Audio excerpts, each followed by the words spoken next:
Hello दोस्तों, welcome to study dream. आज के वीडियो में हम एसेंशियल्स ऑफ मुस्लिम मैरिज पढ़ेंगे। So let's start our journey. Essentials of Muslim marriage हम 4 पार्ट में डिवाइड किए हैं, जिससे आपको बहुत अच्छे से समझ में आए।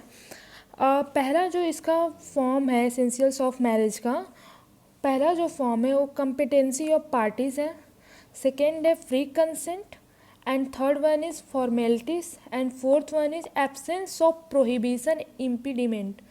जो फॉर्मेलिटीज़ है और एब्सेंस ऑफ प्रोहिबिशन इम्पीडिमेंट है, ये हम नेक्स्ट वीडियो में पढ़ाएंगे। आज के वीडियो में हम फर्स्ट और सेकेंड, फर्स्ट में competency of party and second में फ्री ऑफ कंसेंट, इसको कवर करेंगे आज के वीडियो में। तो चलिए शुरू करते हैं इसका पहला पार्ट। पहले कम्पिटेंसी ऑफ पार्टीज़ में, इसको भी मैंने 3 पार्ट में समझाया है, 3 भाग में इसको कर दिया है डिवाइड में। कम्पिटेंसी ऑफ पार्टी गाइज, वैसे भी हमें पता है कि मुस्लिम होना चाहिए। अगर मुस्लिम से शादी है तो ठीक है, मुस्लिम होना चाहिए। एंड इसका सेकेंड जो है एज ऑफ प्यूबर्टी होना चाहिए, and third one is sound mind. Muslim में 2 भाग में इसको मैं डिवाइड की हूँ। First one is Shia law and second one is Sunni law. Shia law में जो बोथ मैन एंड वुमेन होते हैं, both should be Muslim, both should be Muslim. if man or woman should be marry with non muslim, then this marriage is void, तुरंत शून्य हो जाएगा। तो basically हम इसको इजी वे में ये समझेंगे कि मुस्लिम में अगर सिया लॉ की बात करेंगे बेसिकली, तो इसमें चाहे मैन हो या वुमेन हो, दोनों के ऊपर ये एप्लीकेबल होगा कि अगर वो नॉन मुस्लिम से शादी करते हैं तो दिस मैरिज इज वाइड, शून्य हो जाएगा। एंड सेकेंड सुन्नी लॉ में भी हम देखते हैं, सुन्नी लॉ में इसको भी 2 पार्ट में मैं डिवाइड की हूँ। फर्स्ट में Sunni Muslim and second one is Sunni male. Sunni female क्या होता है, सुन्नी फीमेल में ये होता है कि if Sunni female marry with non Muslim then such marriage is void. Sunni female में इसको राइट नहीं दिया गया है फीमेल को कि वो नॉन मुस्लिम से शादी करे। अगर नॉन मुस्लिम से शादी करती है then this marriage is void, तुरंत शून्य हो जाएगा, कोई इसकी वैल्यू नहीं रहेगी। बट इन सुन्नी मेल, यहाँ पे मेल को यहाँ पे राइट दिया गया है 2 फॉर्म में, इसको भी मैं समझाई हूँ। पहला है मैरी एज किताबिया, अगर वो किताबिया पर्सन से शादी करता है लड़की से, तो दिस मैरिज इज़ वैलिड, ये मैरिज जो है वैलिड हो जाएगी। वैलिड कैसे किताब, पहले तो हम जाने किताबिया क्या होता है। किताबिया मीन्स जैसे कि एग्ज़ाम्पल में क्रिश्चियन हो गए, ज्यू हो गए, तो ये आपकी किताबिया आ जाएंगे, ठीक है, जिसमें मतलब कि बुक को फॉलो किया जाता है। जैसे मुस्लिम मैरिज में कुरान को फॉलो किया जाता है, उसी तरह सिर्फ इसमें फॉलोअर्स होली बुक, तो क्रिश्चियन में फॉलो होता है। फिर सेकेंड वन इज है इफ़ नॉन किताबिया, अगर वो पर्सन सुन्नी मेल नॉन किताबिया से शादी करता है then this marriage is known as irregular. Irregular non Muslim, non किताबिया मीन समझ जाइए हिंदू। हिंदू में जो है इरेगुलर हो सकता है अगर वो पर्सन शादी करता है नॉन किताबिया में। नॉन किताबिया में ये होता है कि हम हिंदू जो है वर्शिप करते हैं आइडल और फायर का, तो और किताबिया में क्या बस बुक को जो है दर्जा दिया गया है, तो ये इरेगुलर हो जाएगा। इसमें ये आगे वर्डेबल हो जाएगा, पार्टीज के ऊपर ये डिपेंड करता है। फिर second one competency of marriage का, जो मुस्लिम तो मैंने कवर कर दिया। फिर जो सेकेंड है age of puberty. Age of puberty basically Islam में 15 ईयर और एवब, मतलब कि लिमिट लगाया है 15 ईयर, और उसके एवब भी पर्सन हो सकते हैं। और थर्ड वन है sound mind. Sound mind if मतलब पर्सन जो है साउंड माइंड होना चाहिए, अनसाउंड माइंड नहीं होना चाहिए। अगर if parties are unsound mind और if not age of puberty, अगर 15 साल से कम है पार्टी का एज और या तो साउंड माइंड है, ओके, तो या तो साउंड माइंड है, अनसाउंड माइंड है, तो उस टाइम उसमें जो है गार्जियन पार्टीज़ के बिहाफ पे जो है अपना कंसेंट देंगे, और उनका भी कंसेंट जो है फ्री होना चाहिए।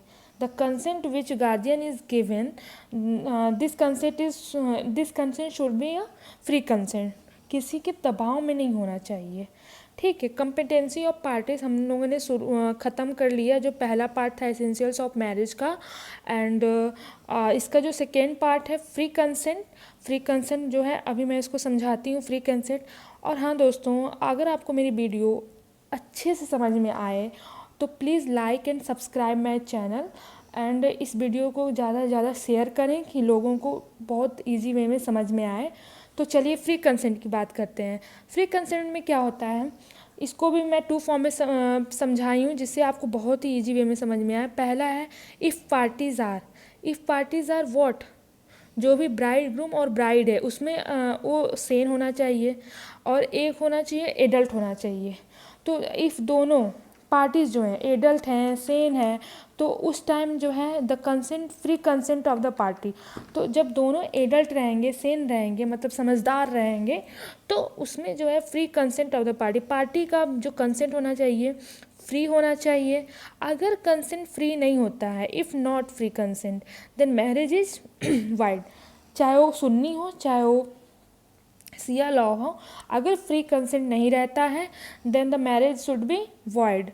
तो मैरिज हमेशा जो है फ्री कंसेंट जो हमेशा होना चाहिए फ्री कंसेंट होना चाहिए और इसको मतलब अंदर किसी के प्रेशर में नहीं होना चाहिए। फिर सेकेंड इसका जो पॉइंट है कि इफ़ कंसेंट गिवन, जो मैंने शुरू में यहाँ पे बताया मैंने कम्पिटेंसी ऑफ पार्टीज में साउंड माइंड और एज ऑफ प्यूबर्टी, यहाँ पे क्या हो रहा था कि अंडर एज ऑफ प्यूबर्टी नहीं है कम पार्टीज और साउंड माइंड नहीं है पार्टी, तो वहाँ पे क्या हो रहा था कि गार्जियन ले रहा था, गार्जियन अपना कंसेंट दे रहा था, तो consent should be free consent. तो यहाँ पे वही मैं यहाँ पे आपको समझाने की कोशिश की हूँ कि if consent given by what guardian then free consent रहेगा तो वैलिड हो जाएगा।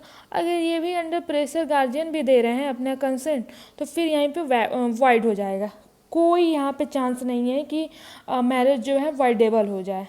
फिर हम बात करेंगे कंसेंट फ्री कंसेंट की तो भी मैंने बात किया। फिर कंसेंट को भी मैं 3 फॉर्म में डिवाइड की हूँ। फर्स्ट वन इज़ कोवर्जन में क्या है कि अगर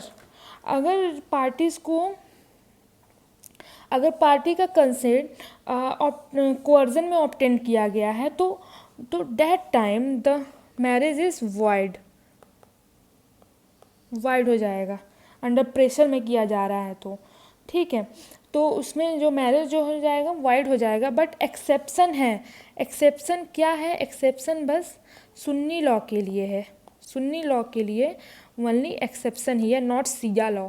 सुन्नी लॉ में ये है कि जो कोवर्जन में फ्री कंसेंट जो भी कंसेंट जो ऑब्टेन किया गया है तो इसमें अगर पार्टीज़ की सहमति रहेगी या उसके गार्जियन की सहमति होगी और पार्टीज और गार्जियन ये अपने सहमति से इस शादी को वैलिड बना सकते हैं, ठीक है। लेकिन सिया लॉ में सख्त ही मनाही है।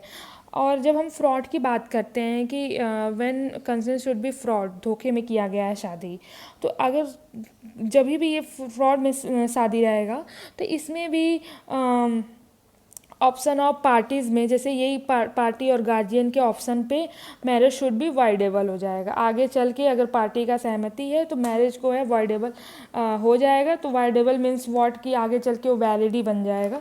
तो फ्रॉड में अगर कंसेंट दिया जा रहा है दबाव में अरे धोखे में तो marriage should be voidable.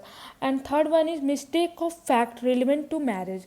Mistake of fact relevant to marriage अगर होता है तो इसमें सीधे मैरिज जो है वाइड हो जाएगी, यहाँ कोई चांस नहीं है वाइडेबल का, वाइड हो जाएगी।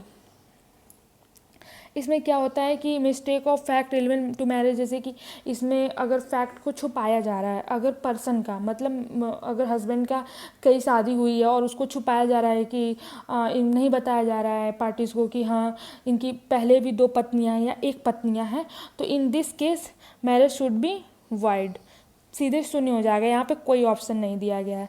So thank you guys. अगर मेरी आपको वीडियो अच्छी लगे तो please like and subscribe my channel और